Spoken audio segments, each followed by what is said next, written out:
বৈষম্য বিরোধী ছাত্র আন্দোলনে গুলিবিদ্ধ পারভেজের মৃত্যু।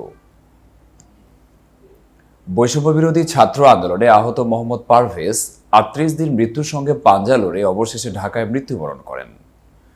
হাসপাতালে ভর্তি করা হয় তাকে।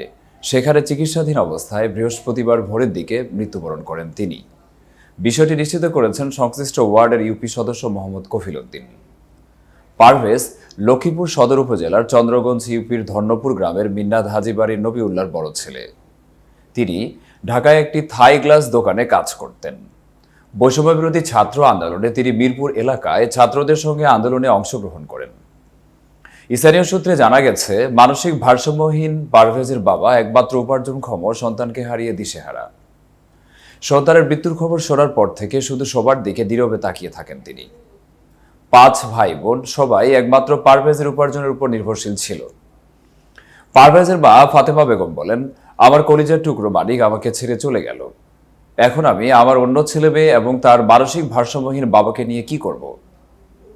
আমার পারভেজই শুধু ইনকাম করত। যারা আমার ছেলেকে মেরেছে, আমি সরকারের কাছে এর বিচার চাই।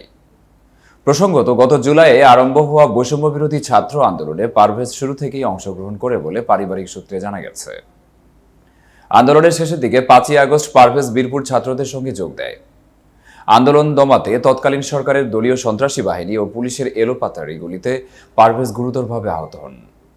পরে উপস্থিত ছাত্র জনতা তাকে আহত অবস্থায় ঢাকা মেডিকেল কলেজে নিয়ে যায়। পরবর্তীতে তাকে উন্নত চিকিৎসার জন্য National Institute of Neuro Science ও হাসপাতালে স্থানান্তর করা হয় এবং সেখানে বৃহস্পতিবার ভোরে পারভেজ মারা যান। লাশের ময়নাতদন্ত শেষে তাদের গ্রামের বাড়ি লক্ষ্মীপুরে ধর্ণপুর গ্রামে পারিবারিক কবরস্থানে তাকে দাফন করা হবে। এতক্ষণ বার্তা বৈঠকের সাথে থাকার জন্য ধন্যবাদ।